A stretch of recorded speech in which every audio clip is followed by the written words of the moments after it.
My God, what did I just fucking watch? That thing's ridiculous.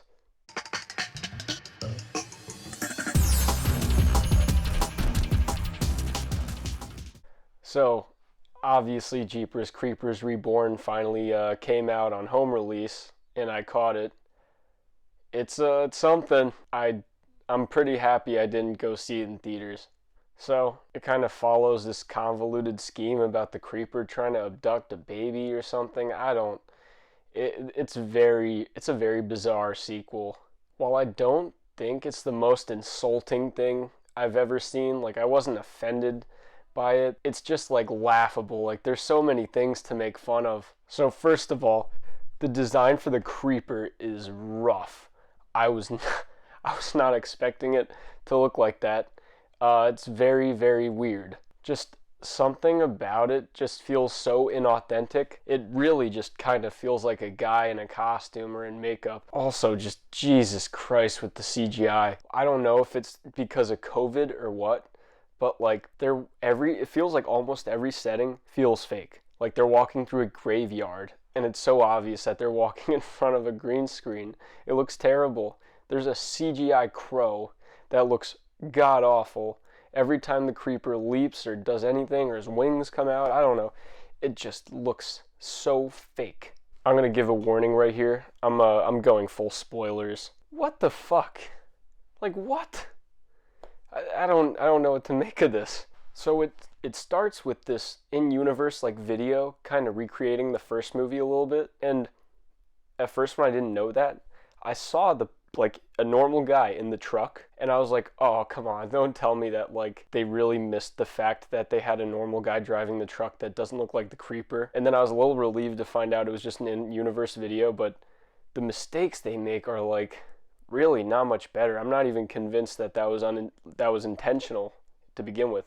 They also repeat like one of the only things that I really complain about with the first movie. They pull another psychic out of their ass. It is so I don't know how to explain this.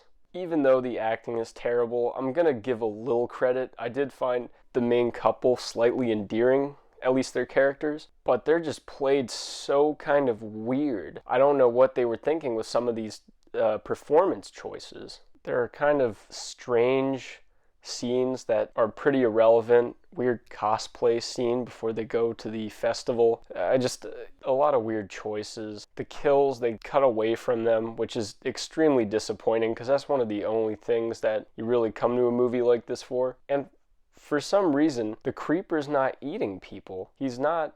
I mean, there are parts where he eats people, but that's not his main objective. For some reason, he's just kind of relegated to another just slasher killer. It's very weird. He doesn't usually just kill people. He usually has something that he wants from them and he takes it, but that's not what he does a lot of this movie. Or at the very least, there's an inconsistency to his motives. There are also just some kind of bizarre character moments. Like there's a character where he just kind of is like, oh yeah, you hick, why don't you go fuck your cousin or your horse or something. Like he's just so over the top. I don't know how to, I'm kind of baffled by this movie. And then there's also, I just think this is one of the goofiest things, but a character fights the creeper and gets away, runs down the stairs, and then hides on the side of the stairs. The creeper walks down the stairs and doesn't see him sitting down right next to the steps, even though there's bars there. I don't know. I don't know. I don't know with this movie. I think that it's probably worse than Jeepers Creepers 3. Maybe slightly more entertaining for just the shock of how bad it is, because it is very goofily bad. The ending too, I cannot believe that. They've established that that doesn't kill him. I mean, it doesn't kill him in the end, but I don't know why that would even stop him. They have a scene like that where he gets a pole through the face in Jeepers Creepers 2, and then he just gets a new head. I don't know. Also, the effect when they pushed the bar off the roof looked fake, the sky looked fake, and the bar looked really fake.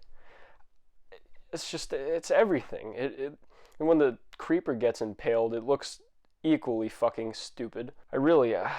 I don't know if it's laziness, I don't know what it is. I almost feel a little bit bad for the director because I'm sure he's getting a lot of hate as it is. I mean, I know he is. This thing has a 2.5 on IMDb. That's like worse than Jaws the Revenge. And I really do think that the legacy of this movie is going to be going down as one of the all-time worst horror sequels. It's gonna be with the Jason Takes Manhattans. It's gonna be with the Texas Chainsaw, The Next Generations. It's gonna be with the Halloween Resurrections. For a mainstream series, this just feels so low quality. I was completely baffled by how bad it was. Not to say that I was completely insulted. I wasn't angry at this movie. I still was at least enough entertained watching it, but it's not good.